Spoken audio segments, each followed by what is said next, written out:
अस्सलामुअलैकुम वरहमतुल्लाहि वबरकातुहू। खुश आमदीद। आप देख रहे हैं आपका अपना चैनल दीन और दुनिया। नाजरीन, आज के इस वीडियो में मैं आप लोगों को हज़रत इमाम हुसैन रज़ियल्लाहु ताला की नसीहत के बारे में बताऊंगी। तो चलिए शुरू करते हैं।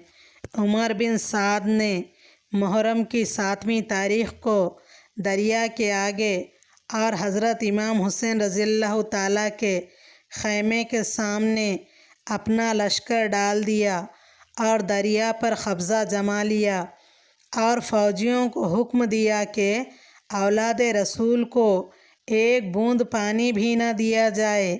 अगर उनको पानी पहुंच गया तो ये हमको ज़िंदा न छोड़ेंगे।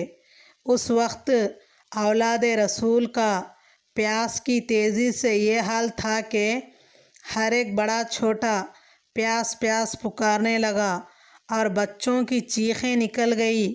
हज़रत इमाम हुसैन रज़ियल्लाहु ताला ने बच्चों की बेचैनी देखकर अपने भाई हज़रत अब्बास को दरिया पर पानी लेने भेजा। हज़रत अब्बास रज़ियल्लाहु ताला बड़ी मुश्किल से दरिया पर पहुँचे और मुश्क भरकर चले तो जालिमों ने तीर मारे और मुश्क से पानी निकल गया और वो ख़ुद ज़ख्मी होकर खाली हाथ आए और हज़रत इमाम हुसैन रज़ियल्लाहु ताला से फ़रमाया, भाईजान, दुनिया का पानी अब हमारी किस्मत में नहीं है। लिखा है कि जब औलाद रसूल मछली की तरह प्यास की तेज़ी से तड़पने लगी तो कुआं खोदा गया। 70 हाथ ज़मीन खोदी मगर पानी ना निकला और हर तरह की मजबूरी हो गई। प्यास की तेज़ी से सब इशारों से बात करते थे और तयम्मुम से नमाज़ें पढ़ने लगे। मुहर्रम का 7वां, 8वां और 9वां ये 3 रोज़ औलाद रसूल पर ऐसे गुज़रे कि एक बूंद पानी भी ना मिला। ज़बानें खुश्क हो गई।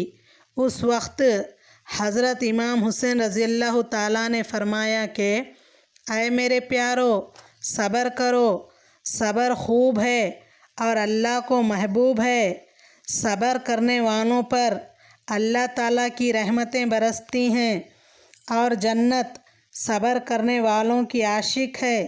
आपकी ये नसीहत सुनकर सबकी हिम्मत बढ़ी और सब मुसल्ले बिछा बिछा कर अल्लाह ताला की याद में लग गए और आपने अल्लाह ताला की बारगाह में दुआ की कि आए मालिक ज़मीन व आसमान, तू खूब जानता है कि इन लोगों ने मुझको बुलाया, मुझ पर और मेरे साथियों पर ये जुल्म ढाया। इसका इंसाफ तेरे कब्ज़े में है।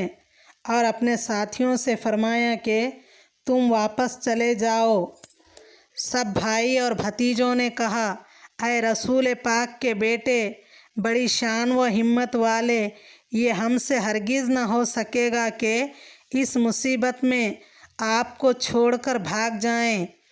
हम तो ये चाहते हैं कि अपनी जानों को आप पर क़ुरबान करें और अल्लाह व रसूल को राज़ी करें।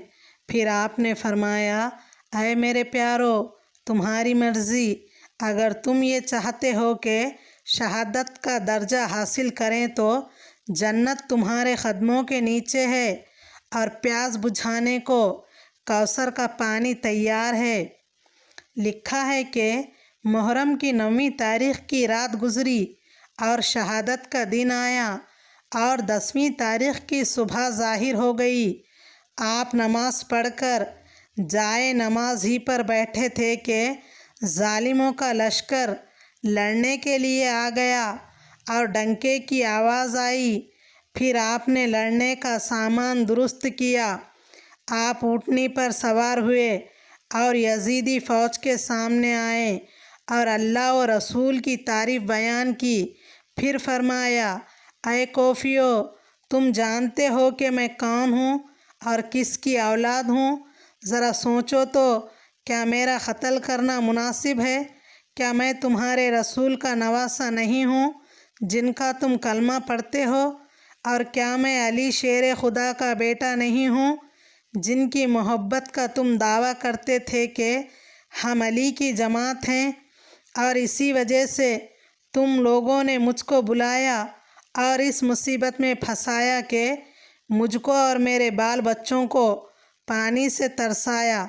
کیا میں نے تم میں سے کسی کا خون کیا ہے یا کوئی تکلیف دی ہے جس کے بدلے تم مجھ کو قتل کرنا چاہتے ہو اور فوج کی فوج مجھ پر چڑھ آئے ہو؟ افسوس، وہ لوگ ایسے ظالم اور بے رحم تھے کہ کسی بات کا بھی لحاظ نہ کیا اور نہ کوئی جواب دیا۔ پھر آپ نے فرمایا کہ تمہاری کوئی حجت مجھ پر نہیں اور میری حجت تم پر ثابت ہو گئی۔ پھر جب آپ نے دیکھا کہ یہ ظالم کوئی نصیحت ہی نہیں مانتے تو عمر بن سعد کو 3 سوال لکھ کر بھیجے کہ نمبر 1، یا تو مکہ میں جانے دے، نمبر 2، اگر یہ پسند نہ ہو تو میں کسی اور ملک میں چلا جاؤں گا، نمبر 3، یا مجھ کو یزید کے پاس بھیج دے، وہ جو چاہے کرے۔ ابن سعد نے جواب دیا کہ میں ابن زیاد سے پوچھتا ہوں، وہ جو کہے گا اس پر عمل کروں گا۔ سوال بھیجے گئے۔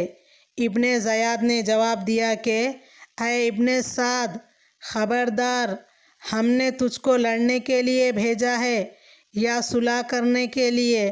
جب وہ یزید کی بیعت نہیں کرے تو سوائے لڑائی کے اور کیا ہے؟